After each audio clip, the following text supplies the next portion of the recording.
Hello, and welcome back to another episode of Critical Reactions with your host, Bryan. Today we're going to be doing what I wanted to do yesterday, which was a reaction for Pride Month. I did record it yesterday, but it got corrupted, and I didn't realize it until I went to publish it today, and pretty much the entire reaction is a static frame with no audio. It's irrecoverable, unfortunately, so we're going to be doing it today. This is technically going to be a second listen, but that's not a terrible thing because during my analysis, when I originally recorded this, I did say I wish I had a second chance to listen to it. There were a couple of things that I missed that I thought were important.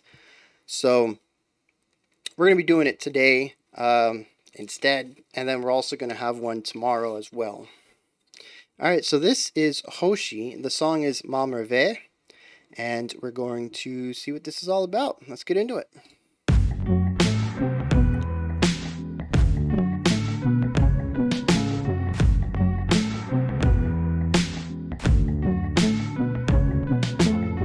Tu m'habillais comme une fille, mais mes poupées c'était des soldats.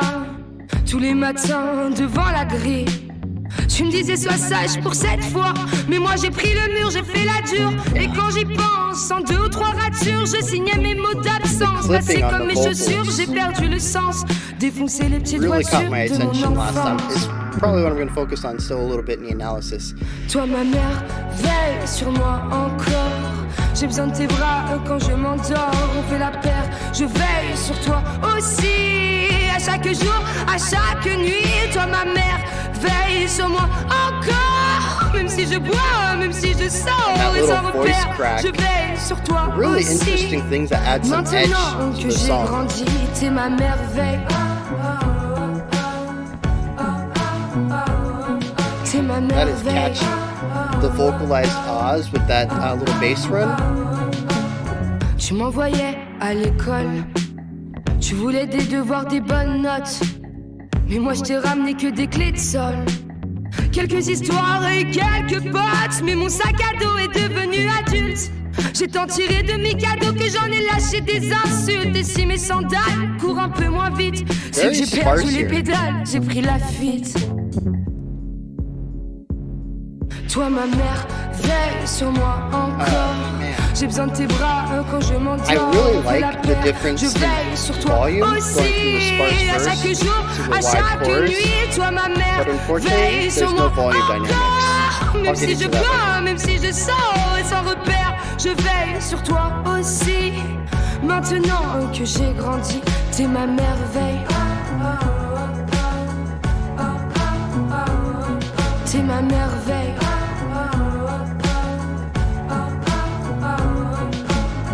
Je sais que je suis plus vraiment dans la course. J'essaie d'avoir ton courage. Je dis plus souvent je t'aime à mon ours, même si c'est vrai que j'ai passé l'âge. Toi ma mère, veille sur moi encore. J'ai besoin de tes bras quand je m'endors. On fait la paire, je veille sur toi aussi. À chaque jour, à chaque nuit. Toi ma mère, veille sur moi encore. Même si je bois, même si je sors et sans repère, je veille sur toi aussi. Maintenant que j'ai grandi, t'es ma merveille.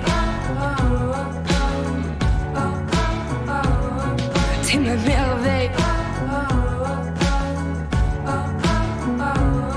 T'es ma merveille.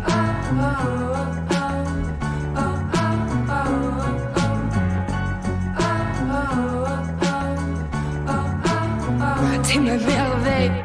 It's actually something really cool there between the bass and the vocalized Oz.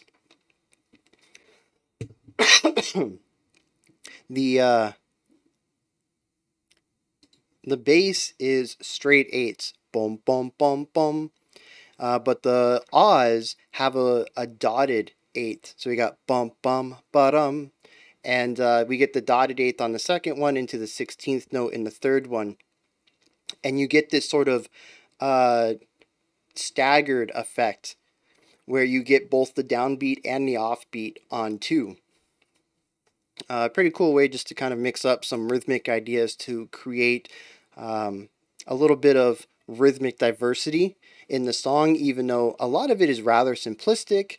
They can still add little things like that, little flourishes that can give it that little oomph to move it away from just being a basic pop song to a catchy hook, which I think is really important as far as pop songs go. Catchiness sort of is the defining feature of a pop song. So the thing that I really want to look at is the vocals. I think it's the most defining aspect of the song, but I'm going to hold off on that a little bit.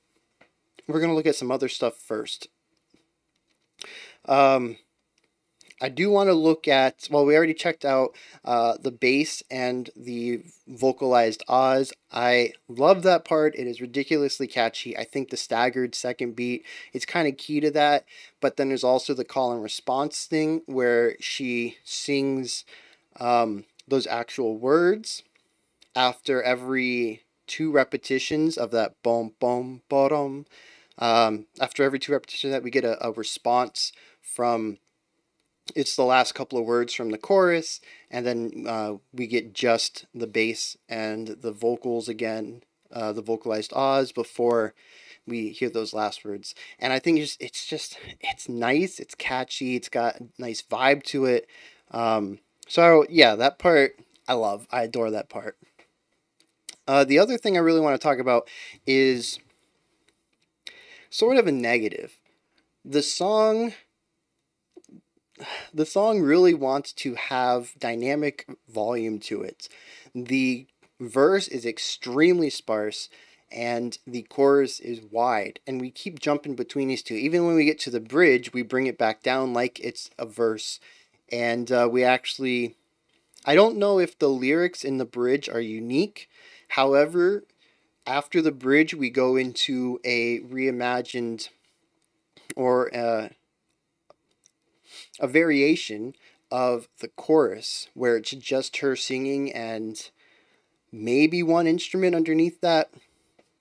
Very sparse. And when she goes into the second half of the chorus, she brings all the instruments back. So we have this constant back and forth between almost no instruments. I think it's just the bass in those sparse sections. And then a large amount of instruments. Or maybe not necessarily, more instruments, I guess would be a way to say it. And just filling up the space a lot more than during the verse and the quieter sections. However, when I'm watching my my audio mixer consistently sitting at the same decibels throughout the entire song, and what that tells me is that they are creating the idea of dynamic work without actually changing the volume. And I'm just not a big fan of that. If you want a section to be quieter, make it quieter. Don't give it the illusion of being quieter, because I think that really reduces the amount of perceived, well, no, it reduces the amount of volume, which reduces the impact of the bigger sections. We have a perception of impact, but that's not as strong as real impact. Anytime you emulate something, you're going to be losing a portion of it. It's always better to get the original than an emulation or a facade of it. And that's what's happening here. The song feels like we go between quiet and loud parts, but we really don't. And if you think about the song, if you listen to it with that in mind, you'll realize the song is rather flat because of it.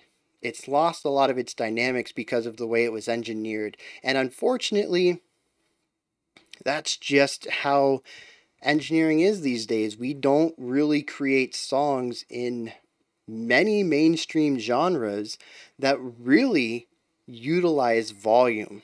We really compress our volume all to the same line and then give this idea of differences. We have soft and quiet sections, but they're actually not any louder or softer. And on the one hand, it's nice. You never have to touch your volume dial. You'll never have a section that's too soft to hear. You'll never have a section that destroys your ears because you turned it up because you wanted to hear what was going on, and then we immediately shift gears. And I'm not saying that no song or no band has ever done that, but the vast majority of the mainstream music doesn't. We've really compressed the volume down. And it's one of the things that I really enjoy going back to classical and jazz because they are ripe with dynamic work. It is always, I don't know, it's like living life with narrow goggles on and you can only see a little bit. When you take them off, you're like, wow, I have this huge field of vision, or maybe goggles that reduce color or something. When you put them back on, and until you get used to it and you kind of forget about, having the better vision. Um, but yeah, you're like, this is not as good. And it always takes me a little bit to get back into rock and metal and pop because they just tend to lack those dynamics. Um, but that brings me to what I think is the most important part here, and that's the vocals. There is a ton of clipping and compression put on them to sort of emulate fry vocals, which I think is interesting. We have a fairly generic pop sounding song. I think we could put a whole host of vocalists over the music of this and end up with a very palatable track that could be tied to any pop star's name. Nobody would really bat an eye. However, Hoshi is gone and added this extra layer of distortion to her vocal track, and it gives it sort of a grungy or even a hard rock / metal feel to it. Now, of course, longtime rock and metal listeners, you can quickly say, okay, that's not really a hard rock sound, that's not really a metal sound, and yes, we are acclimated to what a harsh vocal sounds like, what a fry vocal sounds like. So we can tell that this is clean vocals digitally compressed or digitally adding the crackle to it, the distortion. But I think for your average pop goer, this is going to sound fairly aggressive and harsh. I don't think it's going to be too difficult to acclimate to. There is still a lot of that poppiness in it, and those harsh distortions really only come out a couple of times in the song, so it's not overbearing like it would be with somebody who only performs fry vocals. But it is interesting that we are starting to see some of these harsher elements from rock and metal get pulled over into pop. There are a couple of notes in here, a couple of sung sections that almost sound, if you put somebody doing a fry vocal there, or if somebody was sung it without the distortion, they would do it clean and then put their fry vocal in those sections, it would fit perfectly. The way that they're written, the way that the melody lines are written, and the way that they sort of rise up into these fries before coming back down, the whole flow of the melodic rhythm, it fits well with what I would attribute to a lot of bands that sort of switch between clean and fries, especially singers who use their fries sparingly, usually opting to use them for a specific note and really emphasize it, or a specific word. And then that mixed with, there is one voice crack. It happens every time. It isn't a one-off thing. I assume that they used this, they created the chorus once and then they copy pasted it throughout. No shade given at all to engineers who do that, or vocalists who have engineers that do that for them. But it is the same kind of crack and all that. But she kind of slides into this airiness, and the voice kind of abruptly shifts from having a tone to just kind of this air. And I love that. I think it shows a little bit of character and puts some humanity into the piece. Something that I think pop really misses in general is the humanity of it. I feel like it's just over-tuned, over-engineered for the most part. Like I always say, I'm sure there are fringe cases or even stuff that's not totally fringe, but just a little outside the mainstream. But most of our pop songs, you can't even have breaths in them. All the breaths are edited out, and it just feels so artificial to me. And I don't recall hearing any breaths here, but that one crack I think is a step in the right direction. It allows to show a little bit of the emotion and humanity of the singer. So between that and the vocal fry emulation, I think the vocals here are very interesting, and I would be intrigued to see how this might influence the future of pop. I don't think we will see harsh vocalists in pop for a while, for a long time, if ever. I'm sure we'll get there at some time.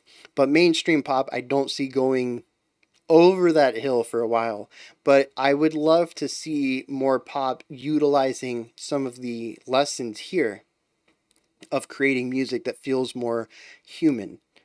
I don't know what the intention was behind the crack and the distortion, but not having them and always having, near perfect vocals, I think really does the pop industry harm, because we end up with sad songs that don't sound sad.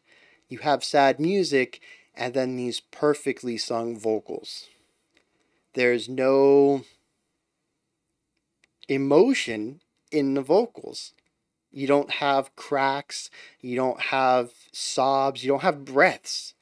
So, yeah, I hope that Hoshi ends up getting real big and that some more pop stars or engineers attempt to emulate what she's doing with some of the bigger pop stars out there. And we start to see a little bit of a vocal revolution, even if it has to be emulated in post, at least changing up the vocals a little bit and providing the opportunity to add some elements that are not the prettiest singing. I hope that'll really help. So those are my thoughts on Hoshi's Ma Merveille. This is where you guys come in, though. Hit me up in the comments. Let me know if you enjoyed this or not. I know it's pop, not really what a lot of people enjoy here, but it's always good to check out stuff outside of our comfort zone and to, see if we enjoy it or not. Meet it on its own terms, and if it bounces off of us, it bounces off of us. At least we gave it a shot. So, yeah. Let me know your experience with this song. When you're done commenting, you can head up to the description box. There's a Linktree link in there for everything related to the channel. Discord, Twitter, spreadsheets, blocked videos, Patreon, you name it, it's in there. Also, a like, a subscribe, and ring the bell, please. I'll be back tomorrow at 5 p.m. Eastern Standard Time, 9 p.m. UTC. Like I said, 2 videos. We'll have the special selection for Sunday, and then what I was planning on being Sunday's bonus video for Pride. I was not expecting them to be back-to-back. This is a busy weekend for me. I was expecting a day between the 2 bonus videos. And then Monday we start favorite live performances, which is where my Patreon suggested some of their favorite live performances from bands, and we're going to be looking at those specific shows that give people goosebumps. All right, so until next time, remember to be critical, not cynical, of the music you listen to, and have a fantastic morning, afternoon, or evening whenever you choose to watch my videos.